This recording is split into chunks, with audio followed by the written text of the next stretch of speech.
We begin with breaking news out of Spring, a hazmat emergency at the Splashtown water park there. More than 30 people had to be decontaminated after some sort of chemical exposure. A bus carrying patients from that Six Flags water park just arrived at Memorial Hermann Hospital in the Texas Medical Center. We will have live team coverage. Good evening. I'm Sherman Chow in for Xavier Walton. Officials say that chemical leak was confined to one attraction. The people exposed suffered from minor skin irritation and breathing problems. Take a look at this video just into our newsroom. People pouring out of the water park after it was evacuated. Janelle Bluta beginning our team coverage live at Hurricane Har Splashtown tonight. All right, Janelle, what's the latest there? Sherman, the latest numbers we have is 26 people were transported by ambulance to the hospital. An additional 39 were treated here but refused transport. Now joining me now is County Judge Lena Hidalgo.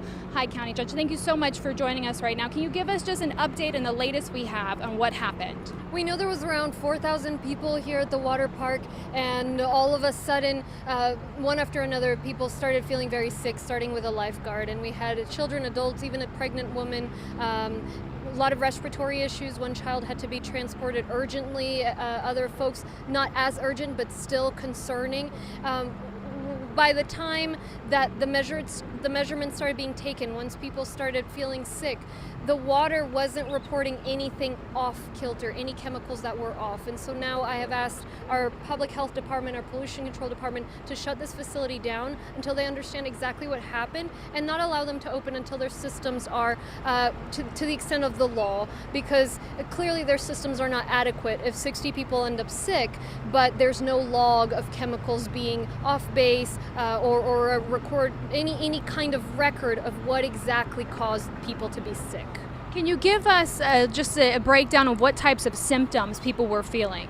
Mostly respiratory, so some folks simply had a little bit of trouble breathing once they were decontaminated, basically hosed down. They felt better, they felt comfortable going home. Other folks, they needed EMS assistance, and then one child, it was quite urgent, quite life-threatening, had to be rushed to Texas Children's in the Woodlands, but now we know that the child is in stable condition as a 3-year-old child, so we're very happy to hear that. But it was a tragic situation for so many people. You know, they came to have fun and ended up sick.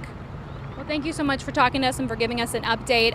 But what we know of right now is the facility will remain closed until you guys allow it to reopen, correct? That's right. We've issued a closure order, and we're going to be inspecting this, and we're going to be pursuing it to the fullest extent of the law. Thank you so much, County Judge. Thank you so much. Sherman, we will keep you updated on this developing story. We'll send it back to you for now. All right, thank you very much. The decontamination process, not a pleasant one. For more on how that works, let's go back out to Splashtown and reporter David Gonzalez for that. David.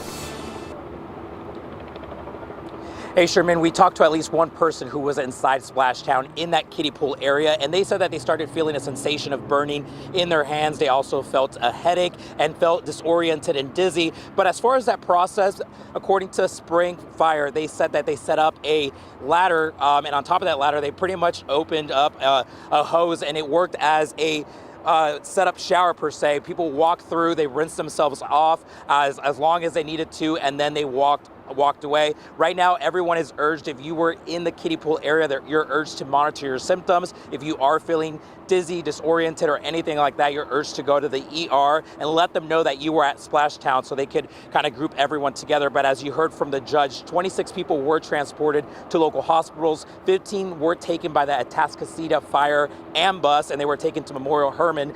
But as of right now, we will try to continue to monitor the situation out here and talk to more people as to what they experienced. But once again, it was kind of like a shower-like process for people to be in, rinse themselves off, and just to make sure that they get those chemicals off of their body. Sherman?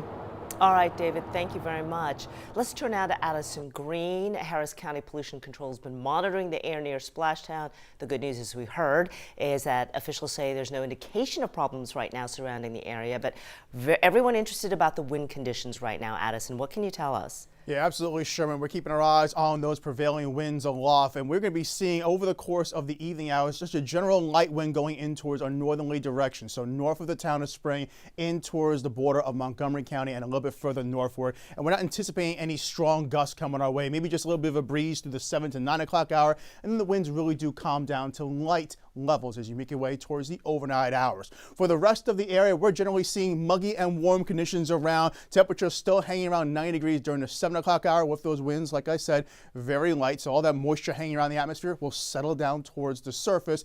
And as you make your way towards the 11 o'clock hour and later, we still keep a very warm, muggy feeling around town. But Sherman, I'll come back in a few minutes with that full 7-day forecast. We will see you then. Thank you, Adam.